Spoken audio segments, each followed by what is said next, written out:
Mushroom pickers stumble across missing doctor who's been MIA for 20 years.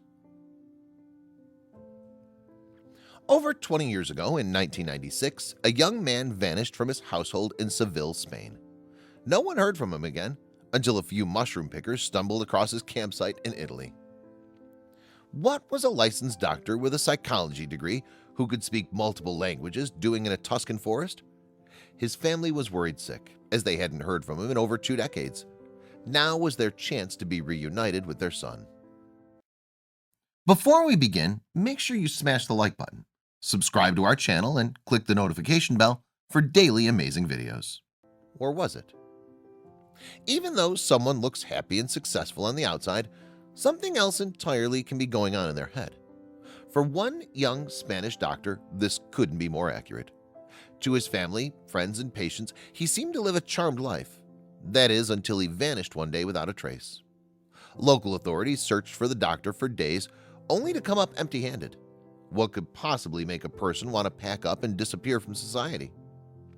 26-year-old Carlos Sanchez Ortiz de Salazar was young and seemed to have everything going for him. He was an accomplished young man living in Seville, Spain as a licensed doctor. He also had a degree in psychology and spoke multiple languages. His future looked very bright. Then in 1996, he shocked his family when he didn't show up for work, vanishing from his home. Was he kidnapped? Did he run away? Their son's perfect life didn't look so perfect after all. It was later discovered that Carlos Sanchez Ortiz de Salazar suffered from acute depression. His case seemed to be bad enough that it presumably didn't allow him to enjoy his accomplishments to the fullest. The thing is, he didn't tell anyone. The young man was trying to deal with his mental illness quietly and under the radar. No one knew how much he was suffering because he wasn't vocal about the illness. His family and experts have concluded that his unhappiness is what made him leave. According to the Mayo Clinic, depression is a mood disorder that causes persistent feelings of sadness and loss of interest.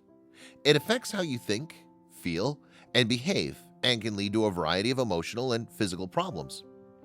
If he had sought help, maybe Carlos's story would have turned out a bit differently. The thing is, his family had no idea he was going through this emotional turmoil. Now all they wanted to do was find their son and help him. For the next 14 years, the authorities, helpful citizens, friends, and family joined together on a vast manhunt in the hopes of finding Carlos. They came up empty-handed.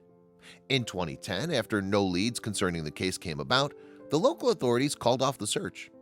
Authorities publicly declared Carlos to be presumably deceased. The family was heartbroken. They had no closure with their son. What they didn't know is that this wasn't the end of the road and that some new information would surface 5 years later. Hitchhikers were looking for mushrooms, but found something strange. In November 2015, a group of hitchhikers decided to go on a day trip to find edible mushrooms in the woods just outside of Tuscany, Italy. In the Maremma region, these types of mushrooms are plentiful and pretty common to come by. Unfortunately, the hitchhikers weren't lucky that day, unable to find any fungi on the marked path. So, like any self-proclaimed nomad, they decided to go off the beaten path, hoping to have better luck. They wandered deep into the forest, where they came across something strange.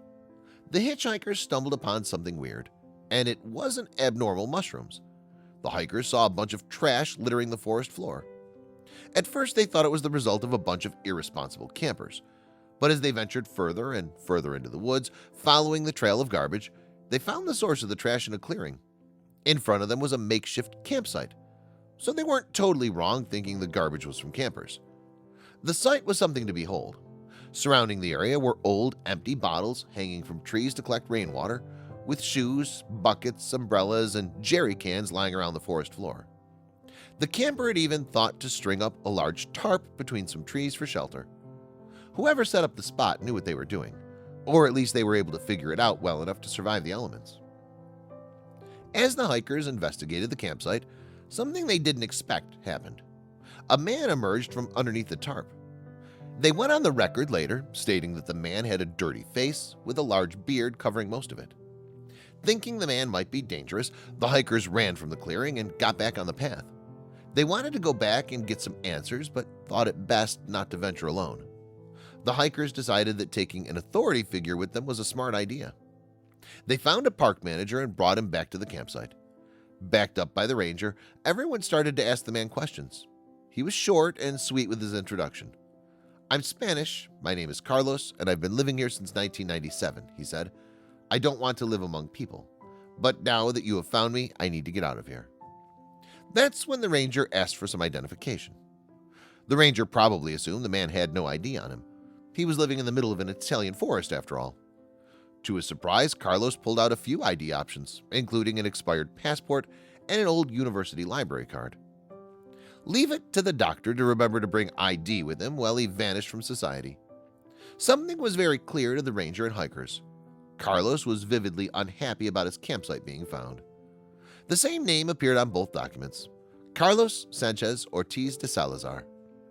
Carlos told him that he'd been living there because he didn't want to live among people, and now that he'd been found, he'd have to pack up and move.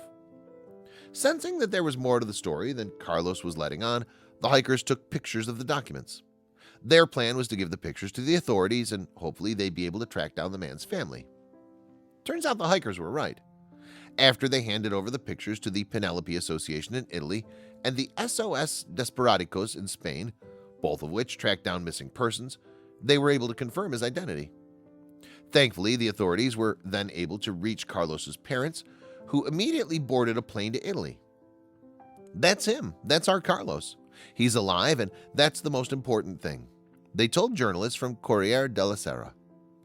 Established in Caravaca de la Cruz in 2010, but active since 2007, SOS Desperados in Spain is a non-profit association that helps with disseminating information about missing persons.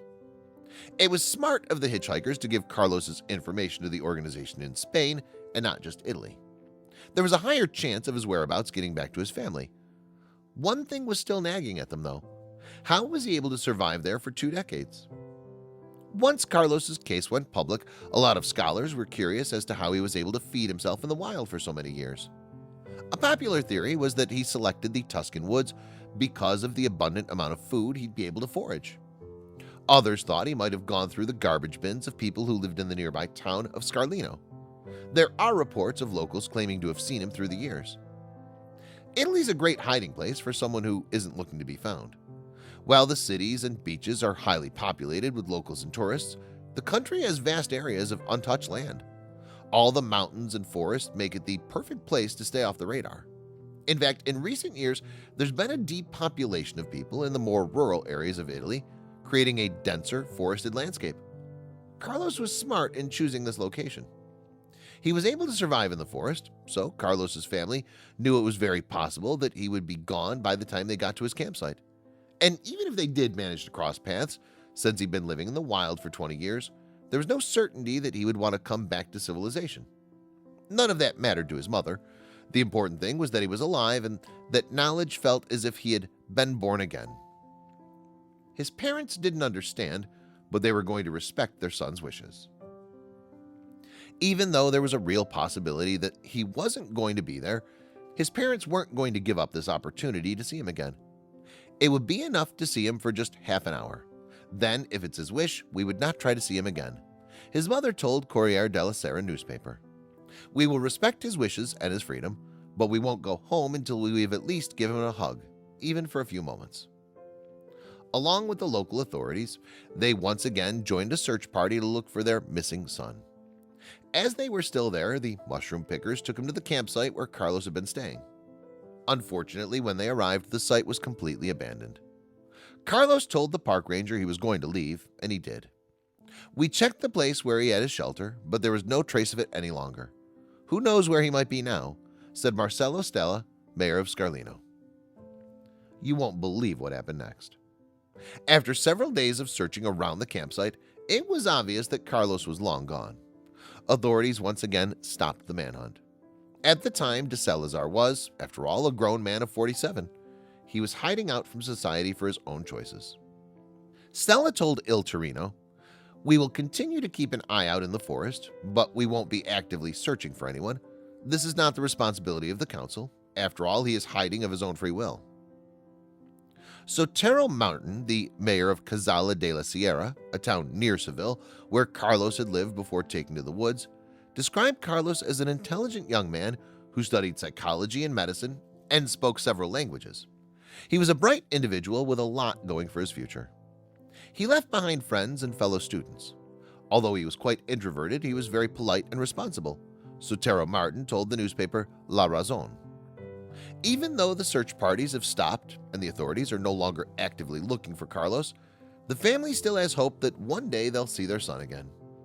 Even those who originally helped with the search are not giving up the notion that one day he might be found. Nicodemo Gentile, head of the missing person group in Italy, told the local Italy, "We will continue to follow this case and help the family, with the hope that one day they can embrace the son who left them all those years ago." Carlos wasn't the first to take to the woods. What makes a person decide they want to up and vanish from society? That they no longer want to have human contact? Go off-grid and live off the land? Even though it seems a bit strange for people to willingly vanish from normal life, Carlos was not the first to think of the idea. In 1854, Henry David Thoreau decided to write a book about his attempt to live a secluded life for more than 2 years, entitled Walden, or Life in the Woods. Thoreau's book inspired many to take the leap and go off-grid. Thing is, living off the land is a lot harder than exploring it. There are some people that just aren't meant to live in the wild. Take Everett Roos, for example. He went on his first hike in 1934 when he was 16 years old. By the time he was 20, he decided to ride to a small town near Utah, stay there a few nights, and then he ventured off, never to be heard from again. More than 65 years later, clues were discovered as to Everett's whereabouts thanks to National Geographic adventure writer David Roberts. He went to the small town near Utah to talk with some of the locals who have been there since 1934. Some of them were not surprised to hear that the young man had disappeared all those years ago. They didn't think he was equipped to handle the Utah wilderness. But Roberts wasn't giving up that easily. After a search party went after him in 1935, they discovered that Everett was seen by some shepherds on his way up the Utah desert. They were the last to see him alive. Although it can't be proven, it's widely believed that these shepherds had something to do with his disappearance, or at least know something. Unfortunately, the main culprit had passed away, so there was no one who could accept or deny Robert's suspicions. The case is still unsolved. Knowing the dangers, why do people like Carlos and Everett choose to live in the wild? David Strayer, a cognitive psychologist from the University of Utah, has studied the impact nature has on the human brain. He says that this particular organ gets easily fatigued and needs a mental break from time to time.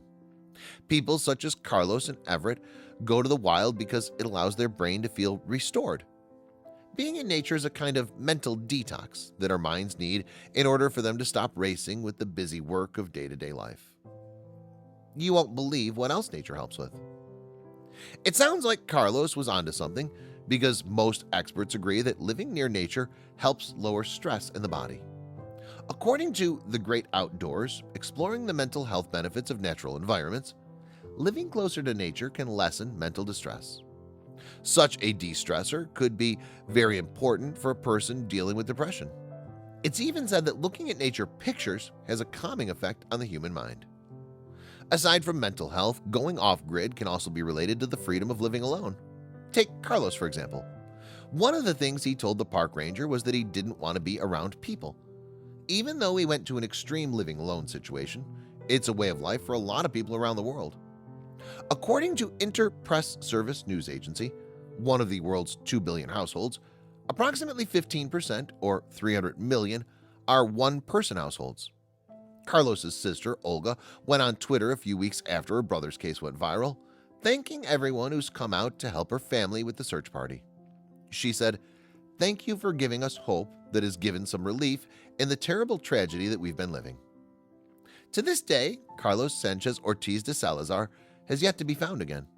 But since he was located once before, perhaps a few years down the line, there will be another break in the case.